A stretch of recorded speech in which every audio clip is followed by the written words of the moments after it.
Iodine वाले नमक में 3 प्रकार के मिनरल्स होते हैं। सेंधा नमक में 17 प्रकार के पोषक तत्व होते हैं। जो किडनी पेशेंट नहीं भी है ना, उनको भी ये चीज़ रिप्लेस करनी है। उनको भी अपने घर का वाइट वाला आयोडीन वाला नमक रिप्लेस करना है और साथ में उसकी जगह पे सेंधा नमक का प्रयोग करना है। तो मैं जो मैंने चीज़ें बताई ऐसी हैं कि आपके ओवरऑल बाकी सिस्टम्स भी ठीक चलते रहें। चीनी के अंदर सल्फर का प्रयोग किया जाता है और वो सल्फर वही है जो पटाखों की फैक्ट्रियों में यूज़ होता है। चीनी एक कॉम्प्लिकेटेड प्रोसेस से बन रही है और शक्कर और गुड़ जो है वो सिंपल प्रोसेस से बन रहा है। किडनी के लिए हार्मफुल है। जब पोटेशियम जो है ना, हाई पोटेशियम जितने भी फ्रूट्स हैं, जब किडनी काम नहीं कर रही वो हमें अवॉइड करना है और लो पोटेशियम डाइट पे आना है, क्योंकि पोटेशियम अगर बढ़ता है तो वो हार्ट के फंक्शन को एकदम से रोक देता है। नमस्कार, आप सभी का बहुत स्वागत है नेशनल खबर में और मैं प्रज्ञा झा। आज के इस खास प्रोग्राम में जानकारी मिलेगी आपको कि एक किडनी मरीज जो अपनी डाइट से परेशान है, जो परेशान है अपनी लाइफस्टाइल से, जो परेशान है एक्सरसाइज से, वो अपने किचन में, अपने घर में ऐसी कौन सी चीज़ें हैं जिन्हें उन्हें रखनी चाहिए और ऐसी कौन सी चीज़ें हैं जिन्हें उन्हें बाहर कर देनी चाहिए। किचन को हम एक मंदिर के तौर पे मानते हैं। जो आपके घर का चूल्हा है उसे आप अन्नपूर्णा देवी की तरह पूजते हैं और ऐसे ही कई अलग अलग कॉन्सेप्ट्स हैं। इसी पर हम बात करने वाले हैं कि आखिर किचन में ऐसे कौन से प्रोडक्ट्स हैं जो होने चाहिए और कौन से ऐसे सामग्रियां हैं जो नहीं रखनी चाहिए किडनी पेशेंट्स को। चलिए इस प्रोग्राम को शुरू करते हैं और इस खास जानकारी के लिए हम लोग मौजूद हैं कर्मा आयुर्वेदा में और मेरे साथ मौजूद होंगे कर्मा आयुर्वेदा के डायरेक्टर आयुर्वेदा आचार्य डॉक्टर पुनीत। बहुत स्वागत है सर आपका। Thank you so much. और आपसे हालिया ही चर्चा हुई आयुर्वेद को लेकर और वर्सेस अन्यपैथियों को लेकर, पेशेंट रिव्यूज़ हमने बात किया। अब हम बात कर लेते हैं जो किडनी के पेशेंट्स हैं उन्हें अपने किचन में क्या रखना चाहिए और क्या नहीं रखना चाहिए। देखिए, सबसे पहले ये है कि किडनी के जितने भी मरीज़ हैं उनको सबसे पहले नमक जो है वो अपना बदल लेना चाहिए। लो सोडियम सॉल्ट की तरफ आना चाहिए। नमक, आप जो आयोडीन वाला नमक लेते हैं जिसके अंदर, जिसको सफ़ेद नमक होता है, जो उसके अंदर सोडियम का कंटेंट जो है वो काफ़ी ज़्यादा होता है एज़ कम्पेयर टू सेंधा नमक का प्रयोग अगर हम करते हैं, जिसे लाहौरी नमक भी कहा जाता है, पाकिस्तानी नमक भी कहा जाता है, तो उसमें सोडियम का कंटेंट जो है वो काफ़ी कम होता है। सबसे पहले आयोडीन वाले नमक को रिप्लेस करना है सेंधा नमक से, जिसे व्रत वाला नमक भी कहते हैं, जिसका प्रयोग व्रत के समय भी किया जाता है जी। इसमें सोडियम का कंटेंट काफ़ी कम होता है। अब जब हाई सोडियम शरीर में जाता है तो जो पानी पीते हैं ना, वो पानी वाटर रिटेंशन शुरू होता है, क्योंकि नमक जो है वो पानी को एब्जॉर्ब करता है जी। सोडियम पर्टिकुलरली जो नमक में होता है वो पानी को एब्जॉर्ब करता है।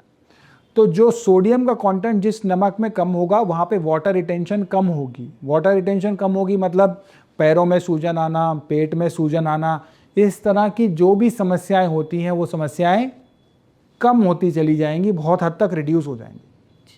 जो किडनी पेशेंट नहीं भी है ना, उनको भी ये चीज़ रिप्लेस करनी है। उनको भी अपने घर का वाइट वाला आयोडीन वाला नमक रिप्लेस करना है और साथ में उसकी जगह पे सेंधा नमक का प्रयोग करना है। ठीक है। आयोडीन वाले नमक में 3 प्रकार के मिनरल्स होते हैं। सेंधा नमक में 17 प्रकार के पोषक तत्व होते हैं जो हमारे शरीर के लिए आवश्यक हैं।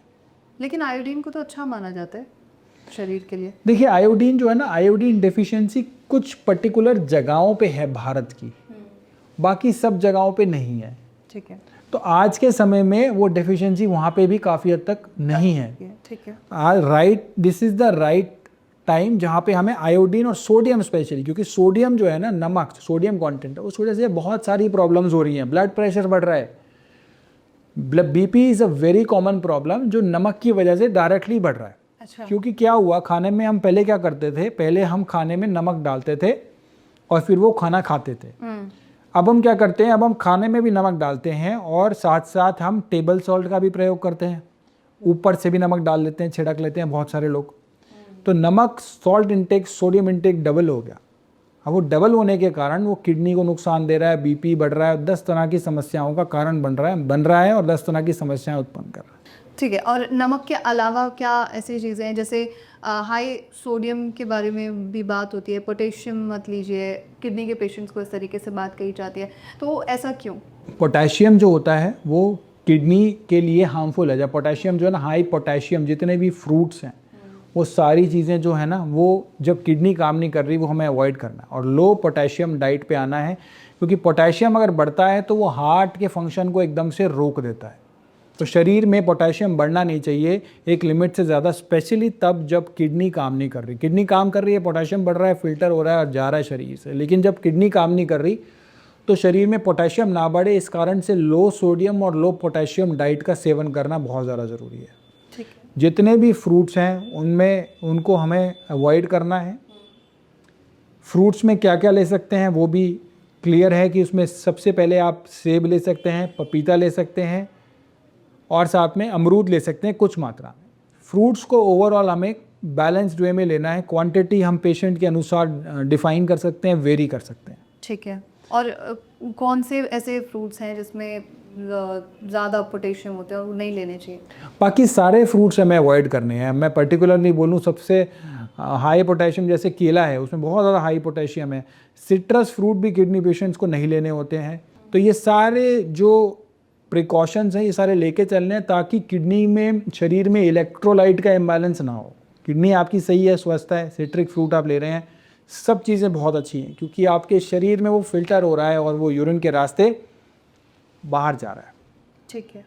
लेकिन जब किडनी काम नहीं कर रही तो शरीर में सारा इकट्ठा हो रहा है इलेक्ट्रोलाइट्स, वो शरीर में जाके पोटेशियम बढ़ेगा तो हार्ट के फंक्शन को रोक सकता है, दुनिया भर के साइड इफ़ेक्ट्स क्रिएट कर सकता है। तो डाइट को इस प्रकार रखना है बिकॉज किडनी कॉम्प्रोमाइज है। ठीक है। किडनी के सपोर्टिव चीज़ों को लेना है। वेजिटेबल्स में क्या ऐसी चीज़ें हैं जो ली जा सकते हैं जिसमें लो पोटेशियम है? देखिए, जैसे सिंपल ब्लैंड चीज़ें हैं, घिया जो है ये ले सकते हैं जो कि निरापद है, आप उसको लेते रह सकते हैं जी। तोरी है, टिंडा है, परवल है। इसके अलावा भी कुछ मात्रा में ग्रीन लीफी वेजिटेबल्स हैं। कुछ मात्रा में आप दही का भी सेवन कर सकते हैं। दही नहीं है सही रोज़ के लिए, तो ये भी ध्यान रखिए कि दही जो है वो रोज़ हेल्दी लोगों के लिए भी उसको रोज़ नहीं लेना। अगर जो कोई लोग दूध पीते हैं तो दूध को भी हम देखते हैं उसे ऑप्टिमाइज़ करते हैं, उसे कम कर देते हैं। कुछ मात्रा में आपको एनर्जी चाहिए, प्रोटीन चाहिए। ऐसा मतलब नहीं कि प्रोटीन्स को बंद कर देंगे हम, प्रोटीन्स को बंद नहीं करना, प्रोटीन्स को कम करना है। ठीक है। कम करने का अर्थ यह है कि प्रोटीन्स आपको लिमिट करने हैं। प्रेफरेबली आपको एनिमल प्रोटीन अवॉइड करना है, प्लांट प्रोटीन लेने हैं, डब्बे बंद प्रोटीन आपको अवॉइड करने हैं। ठीक है। तो ये 2-3 चीज़ों का ध्यान रखते हुए पनीर का भी कुछ मात्रा में सेवन कर सकते हैं। ये थोड़ी थोड़ी मात्रा में आप सब चीज़ें सेवन कर सकते हैं। लो पोटेशियम फूड्स में जैसे कॉलीफ्लावर हो गया या कैबेज हो गया, ब्रोकली हो गया और ग्रीन बीन्स जो होते हैं, तो ये इन सब चीज़ों का सेवन किया जा सकता है? देखिए, इनको बहुत ज़्यादा मात्रा में सेवन नहीं करना है। हमें सिर्फ पोटेशियम का ही एक कंटेंट नहीं देखना है। जो भी चीज़ धरती के नीचे उगती है वो हैवी होती है डाइजेशन के लिए। अब किडनी एक सिर्फ अंग है जो किडनी के लिए हम बता रहे हैं आपको लो पोटेशियम लेना है, आपको ये लेना है, लेकिन आपका ओवरऑल आपकी मशीन के एक ऑर्गन ठीक नहीं है तो आपकी बाकी मशीन भी थोड़ा थोड़ा कम काम करने लग जाती है। बिल्कुल। तो ओवरऑल भी हमारे को ये ध्यान रखना है कि कोई भी हैवी टू डाइजेस्ट चीज़ नहीं लेनी है कि वो डाइजेस्ट नहीं होगी, वो प्रॉब्लम क्रिएट करेगी। तो मैं जो डाइट जो मैंने चीज़ें बताई ऐसी हैं कि आपके ओवरऑल बाकी सिस्टम्स भी ठीक चलते रहें। प्रोटीन को बंद नहीं करना है, प्रोटीन को कम करना है ताकि प्रोटीन का बाय प्रोडक्ट यूरिया ना बने, प्रोटीन का बाय प्रोडक्ट कम बने यूरिया, और प्रोटीन का बाय प्रोडक्ट क्रेटिनाइन कम बने। ठीक है। बंद बिल्कुल नहीं करना है। तो उस हिसाब से हम डाइट देते हैं। ये सब चीज़ें भी हम थोड़ी बहुत प्रेफर करते हैं वीकली बेसिस पे। इसको हम देते हैं क्योंकि वेरिएशन देनी बहुत ज़रूरी है पेशेंट के। सारी चीज़ें, सारे इलेक्ट्रोलाइट पेशेंट के पास जाने चाहिए। ठीक है। तो बहुत ही मेटिक्यूलसली डिज़ाइन की जाती हैं, लेकिन कुछ चीज़ें बिल्कुल ही बंद की जाती है। जैसे मैंने बताया, फ्रूट्स में आपको 3 से 4 चीज़ें ही लेनी है। डायलिसिस का पेशेंट चल रहा है तो उस समय उसकी डाइट अलग होती है क्योंकि प्रोटीन जो है वो वॉश आउट हो रहा होता है। प्रोटीन जब साथ साथ निकल रहा होता है तो बहुत सी बार उसे प्रोटीन थोड़ा अधिक मात्रा में भी चाहिए होता है, लेकिन इतना भी अधिक नहीं चाहिए जितना वॉश आउट हो रहा है और जितनी शरीर को रिक्वायरमेंट है। तो हम उसको डिज़ाइन करते हैं कैसे कैसे हम प्रोटीन को हम उसको किस किस फॉर्म में दे सकते हैं। प्रेफरेबली प्लांट बेस्ड प्रोटीन पे हम ज़्यादा उसको देखते हैं कि प्लांट बेस्ड प्रोटीन दिया जाए। ठीक है। और ये तो बात हुई कि नमक ये होना चाहिए फ्रूट्स और वेजिटेबल्स पे। अब हम हर्ब्स पे आते हैं कि किस तरीके से हर्ब्स जो हैं वो किडनी पेशेंट्स ले सकते हैं? हर्ब्स जैसे कि बताया कि आप पुनर्नवा का जो है गोक्षरू का काढ़ा बना के भी पी सकते हैं। पुनर्नवा एक ऐसी औषधि है जिसका नाम ही यही है कि पुनर्नवा, मतलब दोबारा से शरीर को नए करने की क्षमता जो रखती है उसको कहा जाता है पुनर्नवा। किडनी के लिए बहुत अच्छी औषधि है। इसको हम अर्क की फॉर्म में भी ले सकते हैं, इसको टैबलेट की फॉर्म में भी ले सकते हैं, इसे काढ़े की फॉर्म में भी ले सकते हैं। ठीक है। उसके साथ साथ बाकी गोक्षरू जो है ये नेचुरल डायूरेटिक भी होती हैं ये दवाइयाँ जो मैं बता रहा हूँ। साथ साथ किडनी को पेशाब के रास्ते गंद निकालने में हेल्प करती हैं, लेकिन किडनी पे बहुत ज़्यादा दबाव नहीं डालती। एक डायूरेटिक हम और भी लेते हैं, जैसे लेसिक्स है, डाइटर है, लेकिन ये डायूरेटिक जो मैं बता रहा हूँ आयुर्वेदिक डायूरेटिक, ये किडनी के ऊपर जोर नहीं डालती। ठीक है। बाकी डायूरेटिक जो होती हैं वो किडनी के ऊपर प्रेशर डालती है ये सब चीज़ें क्लीन करने के लिए। तो एक नेचुरल डायूरेटिक का भी काम करते हैं। पंच तृणमूल का काढ़ा आता है, पंच तृणमूल का काढ़ा आप लीजिए, बहुत अच्छा डायूरेटिक है। शरीर में सूजन आ रही हो, शरीर में और कोई समस्या हो रही हो तो किडनी के लिए रामबाण है। ठीक है। 5 तरह की जड़ी बूटियाँ होती हैं इसके अंदर। नेचुरल डायूरेटिक का काम करता है। लेसिक्स और डाइटर पे निर्भरता धीरे धीरे करके ख़त्म कर देगा, ज़रूरत नहीं पड़ेगी, क्योंकि वो किडनी पे जोर डालती हैं। ये नेचुरल तरीके से किडनी को क्लीन कर रहा है। तो ये दोनों की फंक्शनिंग में बहुत बड़ा डिफरेंस है। ये जड़ी बूटियों से आप ठीक हो रहे हैं, केमिकल की दवाइयों से आपकी डायूरेटिक यानी किडनी के जोर मार के यूरिन को निकालना, और एक आप जड़ी बूटी से जिस पे किडनी पे एक्स्ट्रा दबाव नहीं पड़ रहा उससे निकाल रहे हैं। ठीक है। जैसे 3 सफ़ेद जहर कहा जाता है कि नमक, चीनी और मैदा। नमक के बारे में आपने जिक्र किया, लेकिन अगर चीनी और मैदा कोई किडनी पेशेंट ले रहा है तो क्या उसे वो सेवन करना चाहिए? चीनी तो जो है ना वो आज के समय में सभी के लिए त्याग करने योग्य है, किडनी पेशेंट्स के लिए स्पेशली, क्योंकि चीनी के अंदर सल्फ़र का प्रयोग किया जाता है इसकी प्यूरिफिकेशन में, और वो सल्फ़र वही है जो पटाखों की फैक्ट्रियों में यूज़ होता है, जो हमारे को बहुत ज़्यादा नुकसान देता है। बिल्कुल। चीनी जो है उसके अंदर क्या है, उसके अंदर क्या विटामिन ए है, बी है, सी है, डी है, ई है, क्या है? हमारे को पोटेशियम है चीनी के अंदर, फास्फोरस है, चीनी के अंदर कोई मिनरल्स है, चीनी के अंदर प्रोटीन है, चीनी के अंदर कार्बोहाइड्रेट है। ऐसा कुछ भी नहीं है चीनी के अंदर, ज़ीरो है चीनी में। ये सब चीज़ें कुछ नहीं है। हमारे शरीर को बहुत सारे पोषक तत्व चाहिए होते हैं, उसमें से चीनी में कोई भी पोषक तत्व प्रेजेंट नहीं है। चीनी में आप कहेंगे एक चीज़ है, वो है मिठास चीनी की। बिल्कुल। तो वो भी कौन सी है? वो सुक्रोज है जो चीनी की मिठास है। हमारे शरीर को जो मिठास चाहिए वो फ्रक्टोज है। तो वो मिठास भी जो वो हमारे किसी काम की नहीं है। चीनी आप जिसकी भी साथ लेंगे वो चीनी को उसके साथ जो है वो डाइजेस्ट नहीं होने देगा। चाय का सेवन जो लोग करते हैं उसमें भी चीनी जाती है, मिठाइयों में चीनी है, आप कोई फिज़ी ड्रिंक पी रहे हैं, कोई कोल्ड ड्रिंक पी रहे हैं, उस सब में चीनी है। तो ये सब चीनी जो है ना एक प्रकार का जहर है। जो भी लोग मोटापे से पीड़ित हैं वो चीनी छोड़ दीजिए, मोटापा धीरे धीरे कम होने लग जाएगा। जो भी लोग किडनी के पेशेंट हैं उनको चीनी छोड़नी है, उसकी जगह पे उनको गुड़ का सेवन कर सकते हैं जो गन्ने के रस को उबाल के बनता है, और दूसरा शक्कर का सेवन कर सकते हैं। ये दोनों नेचुरल और हेल्दी फॉर्म है, दोनों गन्ने के रस से बनते हैं, चीनी भी और गुड़ भी और शक्कर भी। लेकिन चीनी एक कॉम्प्लिकेटेड प्रोसेस से बन रही है और शक्कर और गुड़ जो है वो सिंपल प्रोसेस से बन रहा है जी। तो ये दोनों त्यागनीय हैं, और ये दोनों, और शक्कर और गुड़ जो है वो सेवनीय है। ठीक है। और मैदा तो वैसे ही हार्मफुल है, बट क्या एक किडनी पेशेंट ले सकता है? मैदा को जितना हो सके अवॉइड करना है। मैदा जो है वो हमारी आंतों पे जाके चिपकता है। आप अगर आटा लेते हैं तो वो आप लेते हैं घर का फ्रेश बना हुआ। मैदे की कोई चीज़ अगर खाते हैं तो वो एक तो वो उस समय का नहीं बना होता, दूसरा वो काफ़ी लंबे समय का बना होता, दूसरा वो आंतों में जाके चिपकता है जी। जिस वजह से मैदे के उसके अलावा भी बहुत सारे नुकसान हैं। पेट की समस्याओं को उत्पन्न करने में मैदे का बहुत बड़ा योगदान है। जितना भी पिज़्ज़ा, बर्गर, दुनिया भर की चीज़ें हैं, इनफैक्ट बाहर की अगर रोटी भी खाते हैं तो बहुत सी बार वो मैदे से बनी होती है, वो आटे की नहीं होती जो हम रोटी कहते हैं जिसको, वो भी मैदा उसमें मिक्स होता है। ठीक है। तो और ये देखना पड़ेगा कि मैदा को अवॉइड कर। जी जी। जो कोई ब्रेड लेना चाहे तो ब्राउन ब्रेड लिया जा सकता है? ब्राउन ब्रेड वाइट ब्रेड से ही बनती है केमिकल डाल के। अगर आपको कुछ लेना है तो कोशिश करके आप घर की रोटी ले लीजिए, फ्रेश बनी हुई होगी जी। और उसमें भी आपके बहुत सारे ऑप्शंस हैं आटे के। आपके पास जौ का आटा है, आज के समय में सर्दी का समय है तो बाजरे का आटे का सेवन कर सकते हैं।